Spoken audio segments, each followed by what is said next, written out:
Hi, my name is Derek Alverio from Verio Graphics, and here we are installing graphics on one of 8 cars for Xtreme Xperience.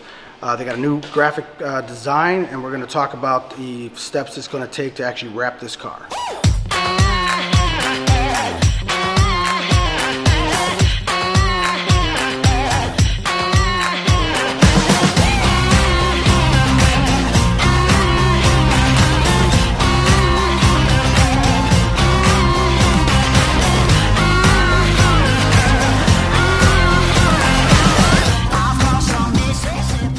Once we actually have a design here finalized, we take a look at the files, make sure everything's good to go.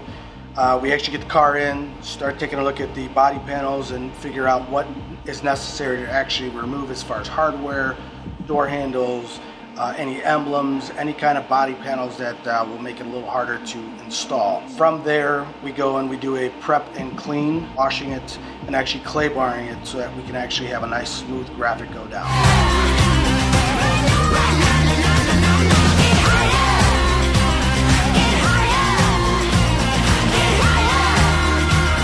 Once you actually get a design from a customer, it's usually designed on an actual car. You actually have to make sure your bleeds are actually on the actual file. Then you actually tear apart your file, whether it's going to be printed one, in this case we're printing an entire custom wrap versus a color change. So you're setting up your parameters so that your file and your bleed actually wrap around the proper points, whether it be the front bumper, back bumper, doors, etc. Once you're actually done setting up your files, then you actually take it to the RIP software. You go and you set up your files to print. Take a few hours to print.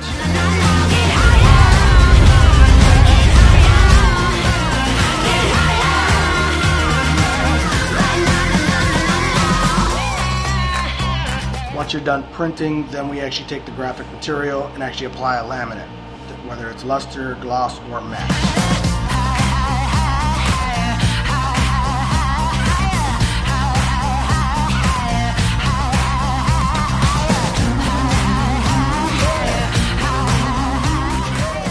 Once we're done actually doing the lamination, you trim out your panels, and then we actually start going back to the car and making sure that things test fit and start doing the application process up. Most of the clients will give us a scaled layout of what they're trying to achieve. I don't like doing, just out of past experience where we've actually had that where they don't match because someone said they were 100%, they weren't. So I typically like to measure, at least especially when we're going to do multiple cars, I will measure the car and double check and make sure that everything is sized correctly. But normally when we actually get files, they're at 10%, we enlarge them 1,000%, and then we just start the process from there. And then again, it's not going to match 1,000%, you know, on top of the car exact, because you got body contours that are not on a flat imaged piece of paper.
Full wrap typically take maybe 5 hours, 6 hours to actually print. Depends if there's print and cut decals that are actually applied on top of it as well. That might take a little bit of extra time. Lamination, probably take about a good 45 minutes to an hour, somewhere there. It depends on how big the roll is. Once you actually do that process, now you get it on the table. The table is where you're actually separating all the graphic on the actual roll.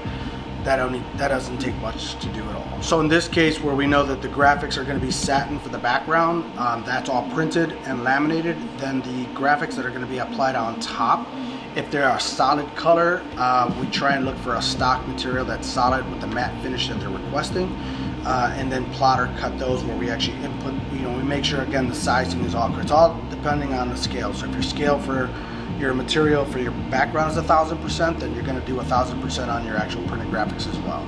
Once those are sized up, load up the material. Setting up a plotter to cut is pretty easy.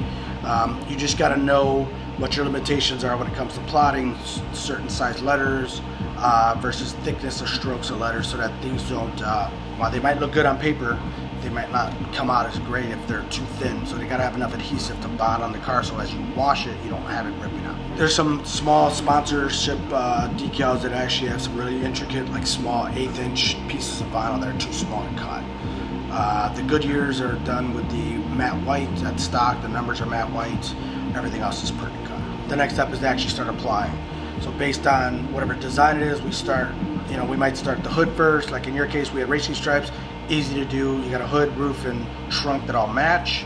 So we figured we'd start at that point, and it was the easiest to start, especially when we're under a deadline, versus starting to do the sides and making sure that if there's an issue, that's a larger piece to worry about. So applying would be once you actually are able to mock up your graphic on your car and you know it's good, making marks so that when you actually go to peel back the graphic, we like to try and peel back as much as we can in one shot, and especially on the side of a car, so that you're able to apply it and not have to worry about registration on it. In certain cases, in commercial wraps, we might do panels, where you don't have to worry about as much. When it's cars, we try and make them seamless so that you don't see any seams if you don't have to. We'll have inlays in certain areas where you have to do, but on the sides we try and make them as seamless as possible. So the idea is to make it look as much as paint as possible. If there's a screw up, then you actually have to go back and do the process all over again. So you would have to reprint the whole panel if you... Correct. And if your background color is good, you're fine. But if for some reason your background color is wrong on one versus another, then you're actually reprinting that entire section as well. Wow. So we've had that happen where someone's given us individual files and just told us go to print, and there's been different color tones in each one of the backgrounds. So we like to get the entire package, let us handle the background to make sure, and we print it all at once so that we don't have any screw-ups. The heat guns, you have torches in certain cases.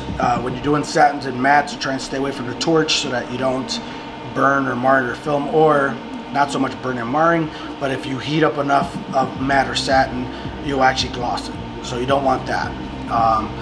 The other thing we usually do once we're actually done installing and making sure that once we're applied and actually down, is actually using the curing lamp to make sure that everything's nice and tight, nothing's going to bubble up, we have nothing actually failing. So we do have a infrared curing lamp that we actually purchased. We've actually used it in a lot of our car wraps.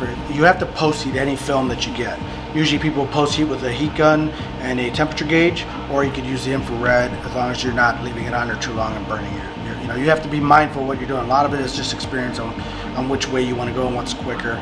If you're able to post heat something while you're actually installing something, it makes a little more sense to save a little bit of time. If not, you're having to go back over every area. And most of the time we do that anyway just to be safe. Certain cases, you could have something done in a matter of 10-15 minutes, depends on the size of the panel, and sometimes it might take a little bit longer than that. What are your honest thoughts about the wrap design for a car? I love it. I love it makes the car look aggressive. It changes the look for me. I've been a fan of that look. I think what he's done with the roof, trunk, and hood concept looks great. I like the little highlights that he's done. I think everybody will be pretty pleased. I mean, it looks really good. Derek Alverio from Verio Graphics.